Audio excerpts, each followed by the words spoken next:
Jean-Marie Delarue, bonjour. Bonjour à tous. Merci d'être avec nous en direct. Contrôleur général des lieux de privation de liberté. Je préfère ça, prison. Oui, moi non aussi. Vous aussi.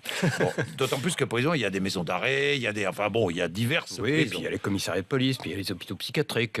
Tout Aussi. ça relève aussi de ma responsabilité. Les lieux de privation de liberté. Rapport annuel, donc hier, vous faites des recommandations. Alors, on va en prendre quelques-unes. Autorisation des portables en prison, pourquoi ? J'ai demandé que ce soit mis à l'étude il y a 3 ans. J'attends toujours que ce soit mis à l'étude.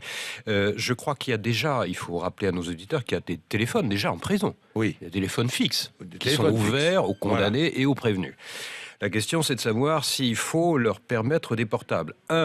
Les téléphones fixes sont accessibles jusqu'à 17h30. Après, les cellules sont fermées. Si vous voulez appeler votre femme qui rentre du travail, c'est pas possible. 2, les téléphones fixes coûtent extrêmement cher en prison. Les tarifs sont beaucoup plus élevés que dehors. 3, il faut se demander si les téléphones fixes mettraient en cause la sécurité. Alors on nous dit ça va aider les trafics, ça va aider les évasions. Vous croyez qu'on a besoin des portables pour ça ? Non, on n'a pas attendu pour ça, pour s'évader. Il y a très peu d'évasion d'ailleurs en France. Et deuxièmement, les trafics, ça se fait aussi sans portable. Les parloirs, il faudrait les supprimer aussi. Donc je crois au contraire que plus on développe les relations familiales entre les personnes détenues et leurs proches, plus on aura de l'apaisement en détention. On pacifie les prisons Bien et sûr. on permet une meilleure réinsertion. Exactement. C'est votre point de vue. Je crois que les personnels doivent comprendre que gérer une prison, c'est extrêmement difficile. J'y suis très sensible. Et plus les détenus seront pacifiés, moins ils auront de mal à aller. Bon, et je crois que pour les détenus, c'est l'assurance qu'ils ne seront pas complètement coupés de leur famille.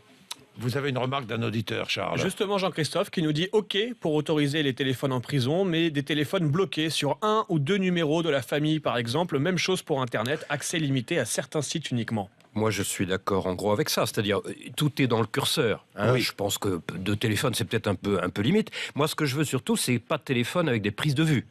Parce que prendre les petits copains en prison, ça peut être désagréable. Donc, pas de prise de vue. En revanche, pouvoir téléphoner en effet à 10 numéros comme aujourd'hui. Aujourd'hui, on a le droit à 20 ou 40 numéros suivant les établissements.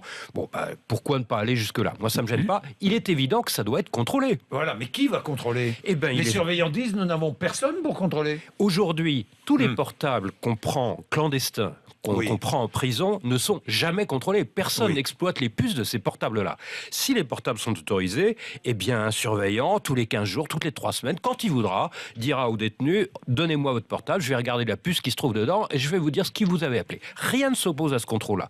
Mais je préfère ce type de contrôle a posteriori, plutôt que de dire a priori, on interdit tout et en réalité, tout le monde en a.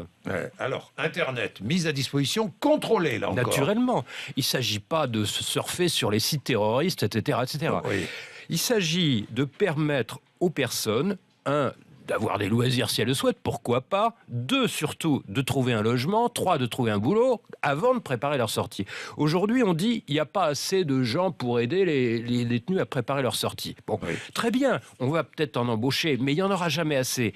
Aidons les détenus à recouvrer plus d'autonomie pour préparer eux-mêmes leur sortie, pour que celle-ci soit faite dans des conditions plus sûres pour notre... Ma hantise, c'est aussi la sécurité, mais la sécurité intelligente. Donc, Internet, c'est assurer l'autonomie et la prise en charge des détenus. Je rappelle qu'il y a 20 ans, nos auditeurs l'ont peut-être un peu oublié, il y avait des tollés à propos de la télévision en prison. Oui, je me souviens. C'est la même chose. C'est la même chose.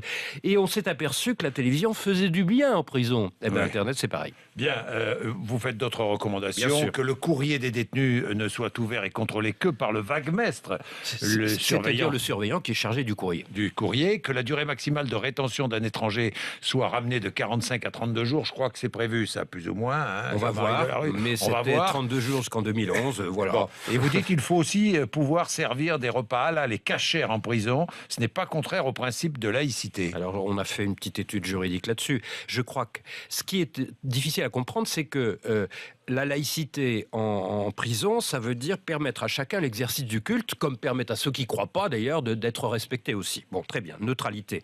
Il faut simplement que la nourriture confessionnelle fait partie aussi du culte. Bon, alors il faut pouvoir en servir là où on peut en servir. C'est-à-dire que les prisons aujourd'hui servent déjà beaucoup de repas particuliers pour les diabétiques, pour les gens qui ont un régime, etc., etc. Bon, est-ce que c'est compliqué d'ajouter à ça un régime confessionnel ? La réponse est non. Je m'en suis assuré. Est-ce que c'est plus cher? La réponse est non. Par conséquent, qu'est-ce qui s'y oppose? Eh bien, rien. Sauf dans les toutes petites prisons où on fait les repas sur place, où ça serait beaucoup plus compliqué. Alors là, si les contraintes du service public s'y opposent, la réponse sera pas de nourriture confessionnelle. Mais là où c'est possible, ça doit être possible. Merci Jean-Marie Delarue. Merci Contrôleur général des lieux de privation de liberté, ça vous fait réagir. Le débat est engagé, évidemment. Il est 7h18.